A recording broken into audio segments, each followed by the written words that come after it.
السلام علیکم ورحمۃ اللہ وبرکاتہ۔ صلو علی الحبیب صلی اللہ تعالی علی محمد صلی اللہ علیہ وآلہ وسلم۔ سامعین، آج بات کرتے ہیں شاندار فرینڈشپ کی، دو عظیم ہستیوں کی، دو عظیم دوستوں کی۔ یہ بڑی کمال کی داستان ہے، اور یہ کون سی شخصیات ہیں؟ ان میں سے سیدنا صدیق اکبر رضی اللہ تعالیٰ عنہ ہیں۔ سیدنا ابو بکر صدیق رضی اللہ تعالیٰ عنہ صحابہ میں سب سے افضل ہیں، مگر کیا آپ جانتے ہیں کہ یہ ایمان لانے سے پہلے بھی جوانی کے عالم میں ہی نبی پاک صلی اللہ علیہ وسلم کے بہت قریبی ساتھی تھے۔ پیارے آقا صلی اللہ علیہ وسلم سے بڑی شاندار ان کی دوستی تھی۔ دوستی کا اندازہ اس بات سے لگائیے کہ بی بی عائشہ صدیقہ رضی اللہ تعالی عنہا آپ فرماتی ہیں کہ کوئی دن ایسا نہیں گزرتا تھا کہ جس دن نبی پاک صلی اللہ علیہ وآلہ وسلم ہمارے گھر تشریف نہ لاتے۔ بت پرستی اور غیر خدا کی عبادت کرنے سے سخت نفرت تھی، جاہلیت کی رسموں سے دونوں ہی بیزار تھے، اور پھر جب مزاج ایک جیسا ہو، طبیعت میں شرافت اور نفاست ہو تو دوستی اور مضبوط ہو جاتی ہے۔ پھر نبی پاک صلی اللہ علیہ وآلہ وسلم نے جب بی بی خدیجہ الکبریٰ رضی اللہ تعالی عنہا سے جب آپ سرکار صلی اللہ علیہ وآلہ وسلم کا نکاح ہوا اور آپ اس علاقے میں رہنے آ گئے جہاں مزید بزنس کمیونٹی کے لوگ رہتے تھے، پھر محلہ بھی ایک ہو گیا، مزید ایک قرب جو ہے نا بڑھتا چلا گیا۔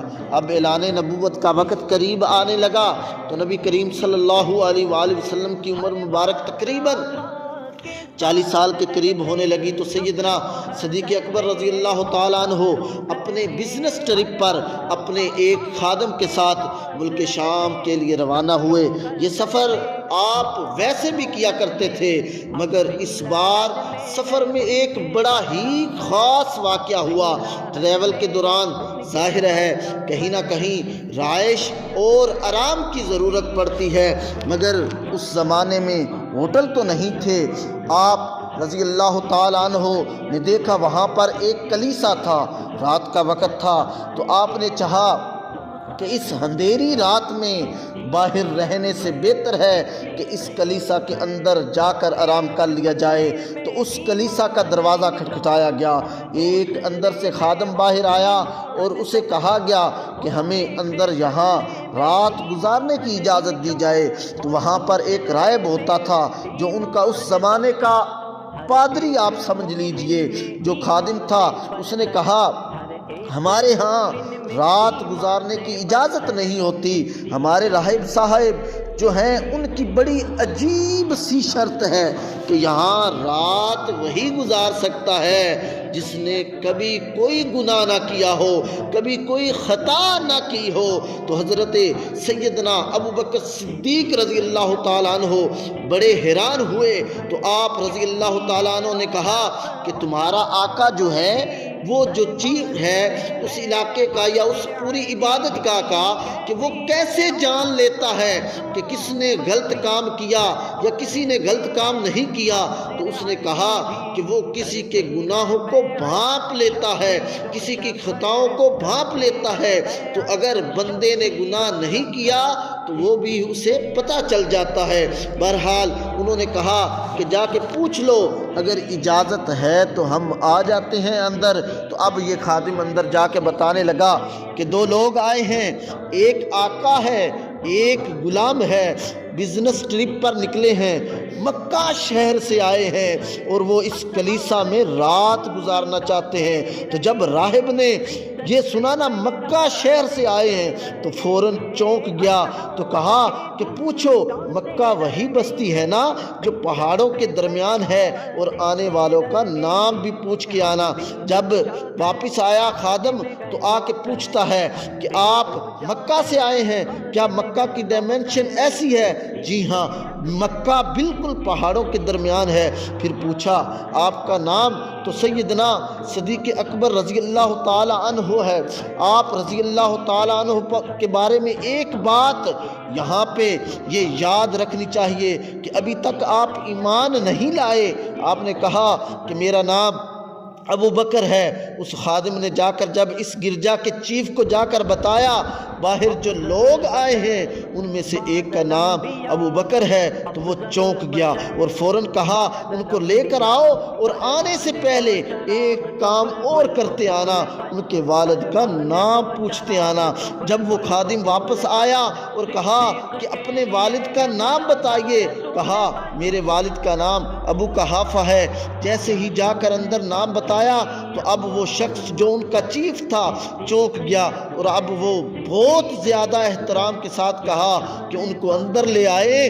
جب سیدنا صدیق اکبر رضی اللہ تعالیٰ عنہ اپنے خادم کے ساتھ اس راہب کے سامنے جاتے ہیں تو وہ راہب بڑا حیران اور بڑی جس کو کہیں کہ عقیدت کے ساتھ سیدنا ابو بکر صدیق رضی اللہ تعالیٰ عنہ کا دیدار کر رہا ہے، اور اپنی کتابوں کے کبھی ورق پلٹتا ہے، کبھی دائیں طرف کبھی بائیں طرف، اور آپ کے چہرے کو دیکھتا جا رہا ہے، کبھی دائیں اور کبھی بائیں، اور پھر آخر میں کہتا ہے کہ حضور ایک کام کریں نا، اپنی انگلیاں یا اپنے ہتھیلی میرے سامنے لائیں۔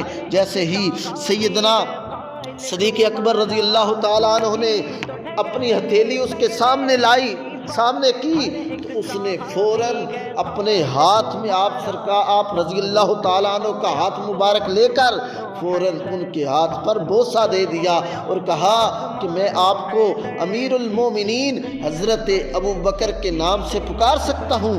تو آپ سیدنا صدیق اکبر کے لیے اس زمانے میں یہ تمام باتیں نہیں تھی، تو آپ کے لیے جب یہ نئی باتیں تھی تو آپ بھی چونک گئے اور تھوڑا سا اس کے ساتھ ناراض بھی ہوئے کہ مجھے تو سمجھ نہیں آ رہی کہ میرے ساتھ آپ کیا کر رہے ہیں۔ کبھی آپ میرا نام پوچھتے ہیں، کبھی آپ میرے والد کا نام پوچھتے ہیں، کبھی اپنی کتابوں کو دیکھ کر میرے چہرے کو دیکھتے ہیں، اور اب آپ ایسے نام سے مجھے پکارنے کی کوشش کر رہے ہیں جس نام سے کبھی میرے والد نے بھی مجھے نہیں پکارا۔